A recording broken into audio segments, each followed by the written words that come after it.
We're down at Hamble Point Marina today to take a look at a boat that's actually been around for the best part of a decade.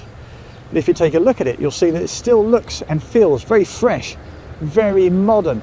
And the reason for that, as much as anything, is the fact that it is from Sweden. Classic Nordic design, this classic Scandinavian design, very understated. Understatement in place of ostentation, clean lines, lovely materials, high quality. And it's called the Delta 33 Coupe.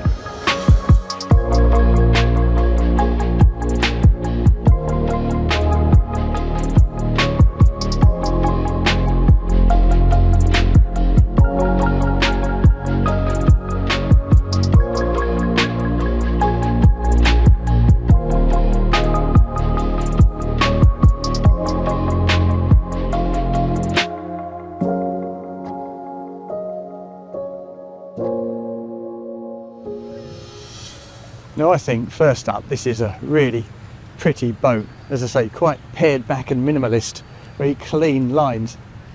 As you can see, the whole windows follow suit, just a couple there. Very much a raised foredeck and pretty much a plumb bow and a huge rubbing streak all the way back. Single piece screen, nice big side windows. As I say, not in the slightest bit ostentatious. Feels very classy, very classical, very Nordic. And if we step on at the aft end, well, the first thing we see is the fact that we've got little cutouts, little angles at the quarters. And if we look over here, we see the reason for that. If you're reversing into a berth, those little cutaways just prevent potential damage. So the swim platform is slightly narrower than it might otherwise be, but there's still plenty of space for a central island unit that functions both as a forward-facing bench and as an aft-facing bench, and as we'll see in a second, as an extendable sun pad, and relatively narrow walkways on either side of that, as you can see. So I do find it quite confusing that we've got the shore power there at the narrowest point, at that very pinch point. The same on the starboard side. Here's our transom showers and the manual bilge pump right there in that narrow gap. So it'd be good to see those shifted further forward onto the sides of those bulwarks there. But what we have here in this aft unit is some very handy storage under here. If I just stick my fingers under, I can lift that. It takes a bit of effort, as you can see. And there are no rams. There's a table for the cockpit in there, plus the leg. That's not drained, but it's a good size of space. If I put that back down, actually, as I put it back down, you'll see that we have a bit of a lining on top of this fiberglass as well. So if I just drop it from here, you'll hear that it's a muted thud rather than a huge clatter. I really like that. That's great attention to detail. And if I move around to the front, I think we can access a storage space in the front of this unit as well, and that's even bigger, I think. Or is it identical? I think perhaps it's identical. The fact that it's empty makes it seem bigger, but it's a great spot for your fenders and your lights. And then if I grab this backrest and hinge that over, well, this is how you generate that expanded size of sunbed. And that's a useful feature, big enough for 3 people, I would say. And you've still got good walk around decks all around that. But I think it'd be quite useful if they created a seam in the centre here. You see it sometimes on double berths, where the aft end of the berth can be lifted up. There's a kind of a hinge in the mattress just to enable that to happen. If we lift it here, you'll see that this section of cushion kind of flexes against itself, makes it more difficult to lift. So a little seam there and some rams would be very welcome indeed.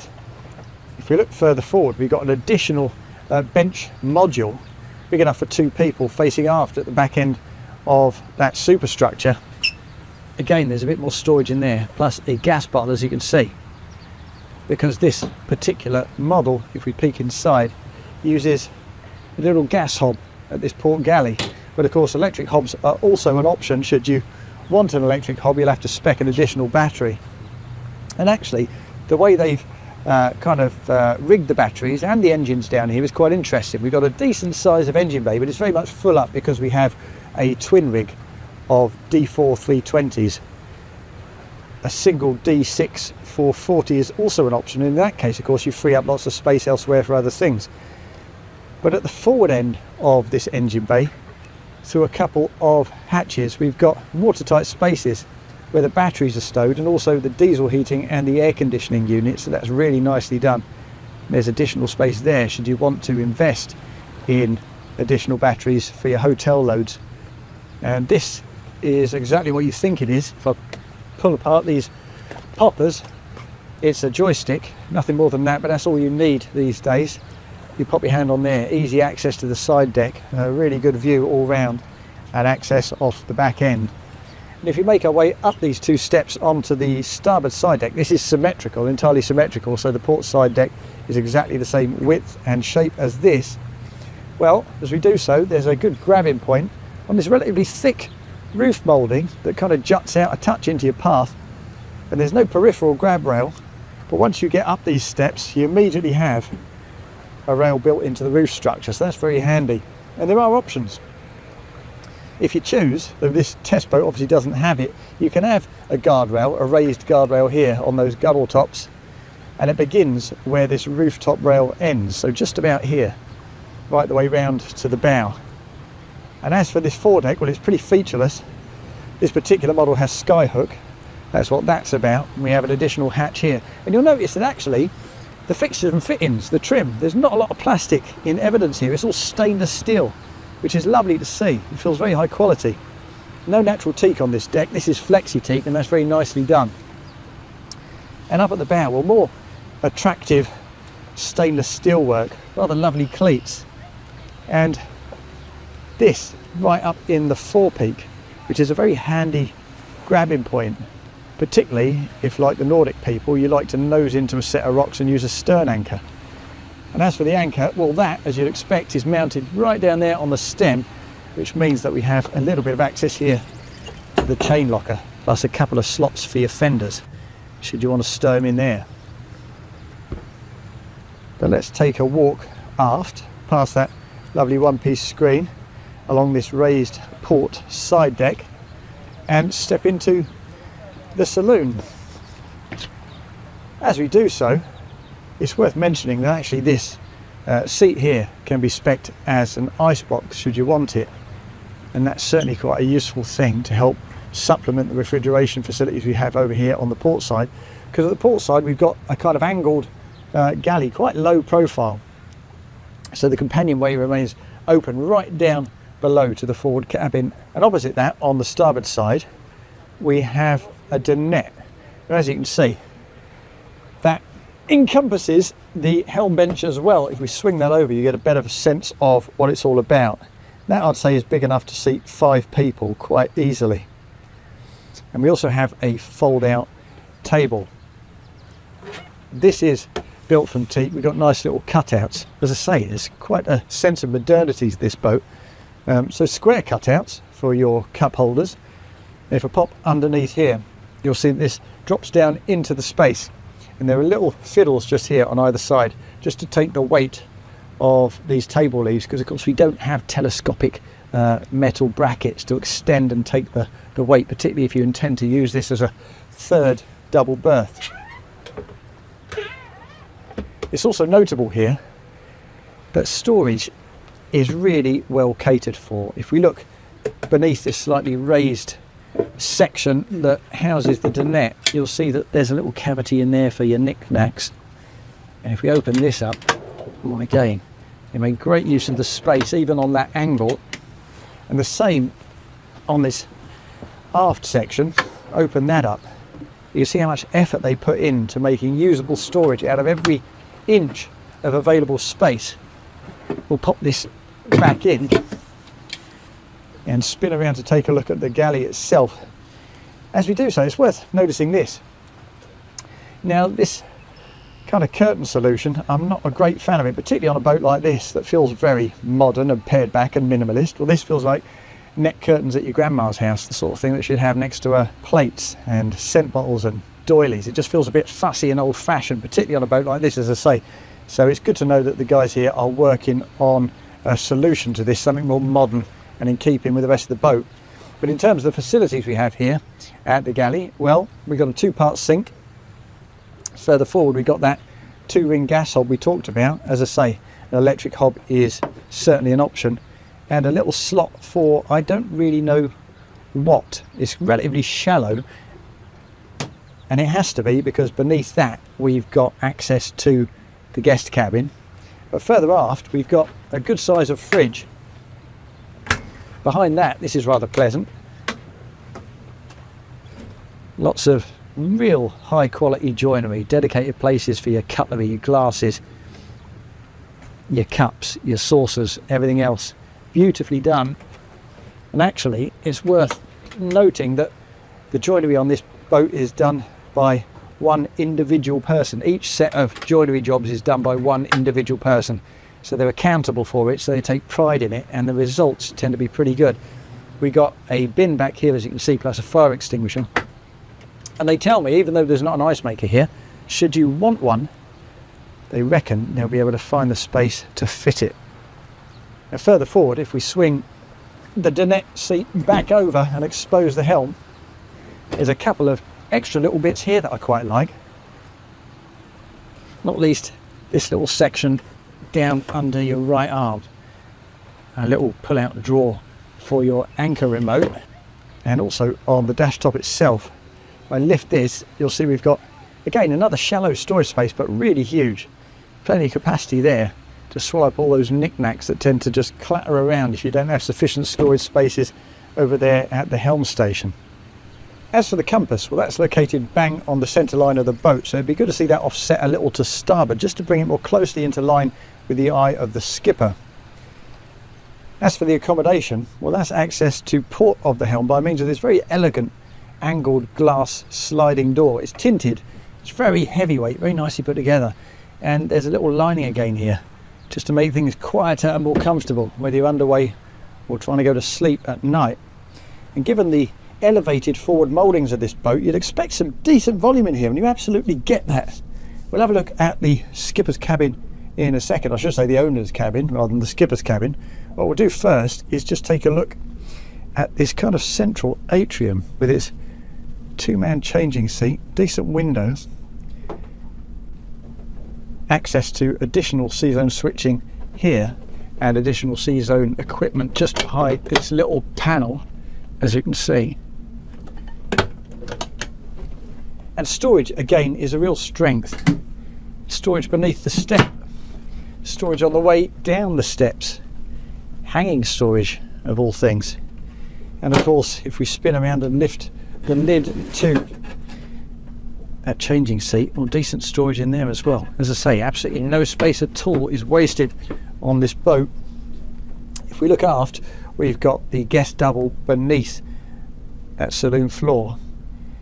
If we look over to the starboard side, well, that is where our bathroom is housed. But we'll have a look at the owner's cabin right now, because as you can see, it's raised, but you still get loads of vertical space there. Plenty of room to sit up in bed. It is significantly tapered in pursuit of a soft ride at sea. So you tend to sleep with your heads aft in this wider space, so you're not bumping shoulders. And of course this is where the window is, so that makes sense, and this is where the reading lights are, so that again makes plenty of sense. There's good length there. I've had a good lie down on that. Plenty of space for a 6-footer. Additional storage once again underneath, a good size of drawer. And though some of this storage under here is not especially accessible, you've got to lift that half of the cushion and lift up this panel. It's of course symmetrical, the same on the other side. There's certainly good capacity, more storage. At first it doesn't look like this cabin has a tremendous amount. Let's just pop these back into place, but it really does once you start looking behind the panels, under hatches and under cushions. Plenty of shelving on both sides as well. On the starboard side, I think we have additional hanging storage in here. And back over on the port side, an entire storage unit. Plenty of bits and bobs there. I'm sure they could fit an additional fridge in here should we want it. Tea or coffee making facilities. And if we head back out and turn to starboard, well, you're likely to be impressed by this. This is your bathroom, and as you can see, the moment you step in here, we've got a separate toilet and a separate shower compartment, and that makes all kinds of sense if you want a proper cruiser for a couple of couples. so much more civilized than having to pop the toilet in the shower compartment itself. And actually in the shower compartment you do get a decent seat, and if I step in there, you'll see that even with my shoes on as a 6 foot, I've still got a couple of inches above me. This is very nice too. This hatch here conceals the bin and the toilet roll holder, which is great because it means it's not sitting out here on display jabbing you in the thigh in a relatively limited space. It's tucked away until you need it. We've also got a sink here and a good size of mirror, and I like this too. Behind these double doors there's a panel you shift out of the way, and that gives you access to the wiring on the back of the dash, which incidentally is very neatly done. The fact that it forms part of the toilet unit instead of the shower compartment means you're far less likely to get any water ingress, but certainly this is a much more effective job than a panel velcroed into place, which is something you see on quite a lot of boats. Now let's just head back out of here and face aft, because I like the fact that this is left kind of open.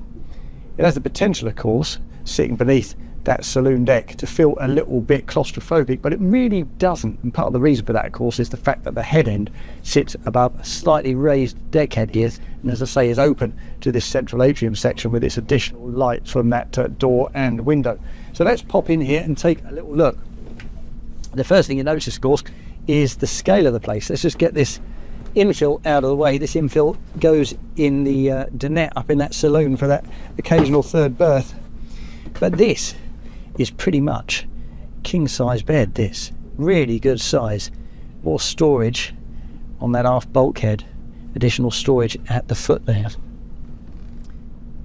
and an attractively angled cushion at the head end.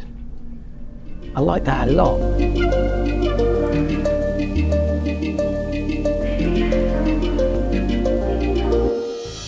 Well, as you might anticipate, the helm station on this Delta 33 Coupe feels like a bit of a treat, and part of the reason for that, well, two reasons really right from the start. First is visibility. We've got that one-piece screen. We've got just ludicrously narrow mullions. It's a decent distance away as well, that screen. Good side windows too, so all-round visibility is fantastic.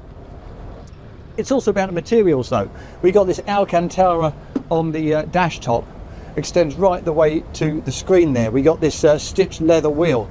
It's all soft touch, it's all anti-glare. There's plenty of sun about today, but I feel no need to stick my shades on.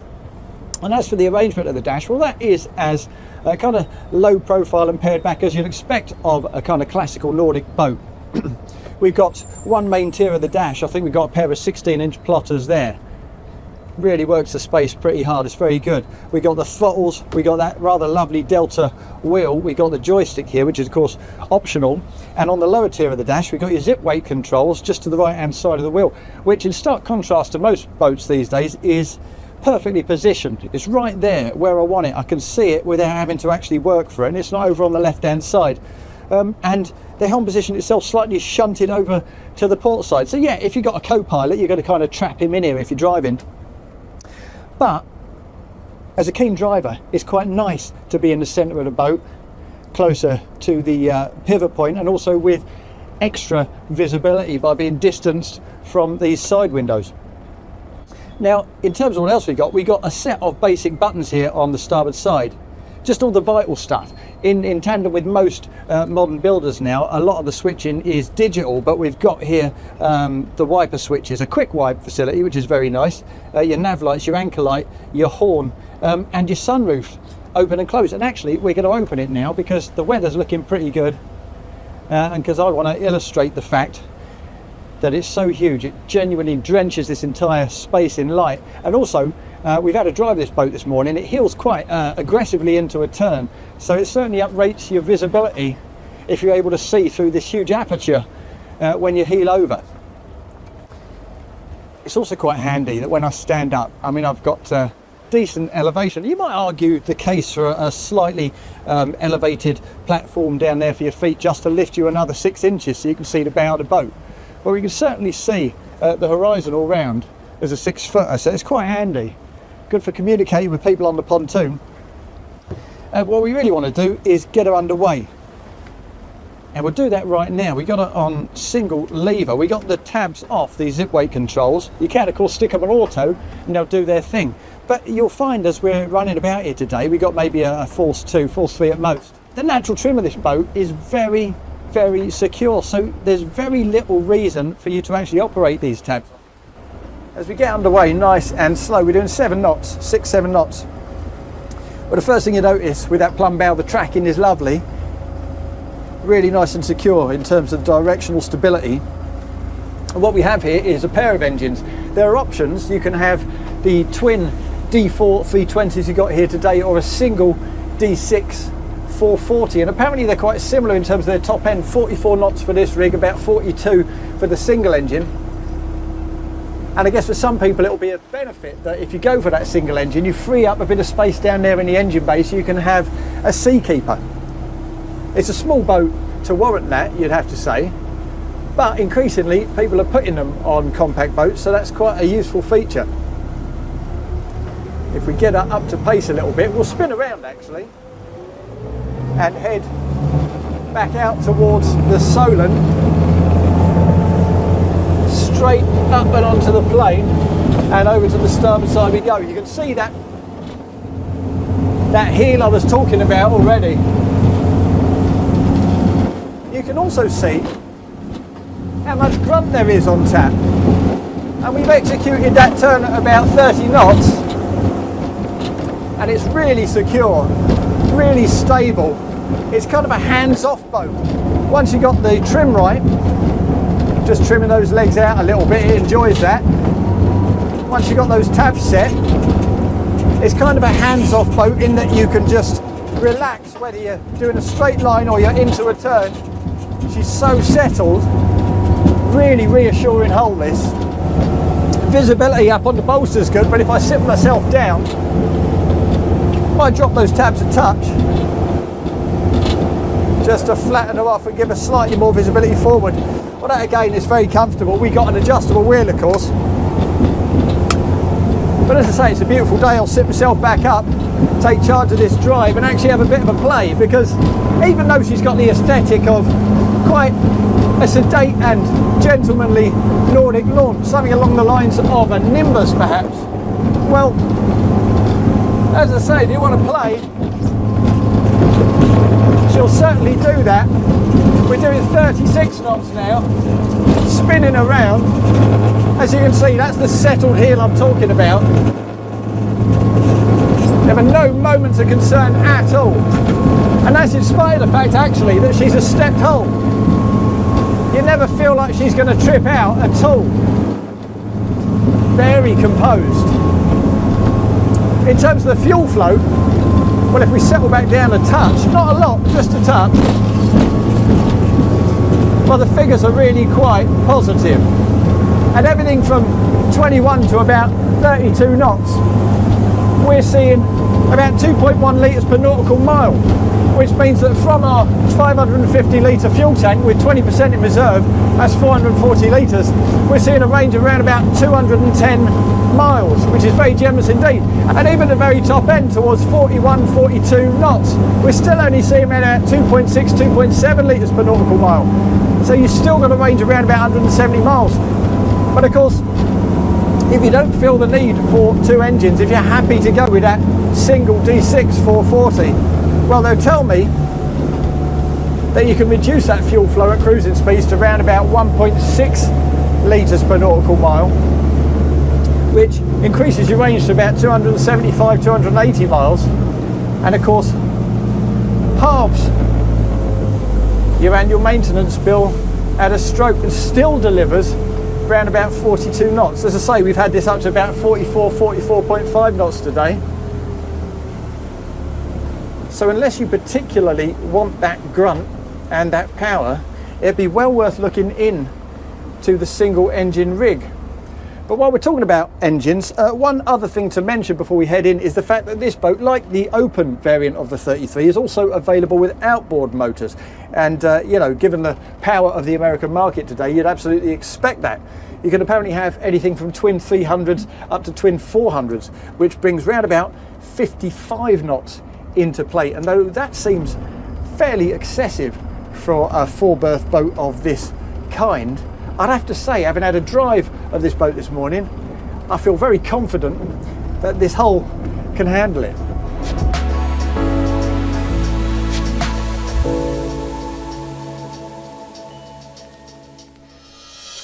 That then is the Delta 33 Coupe.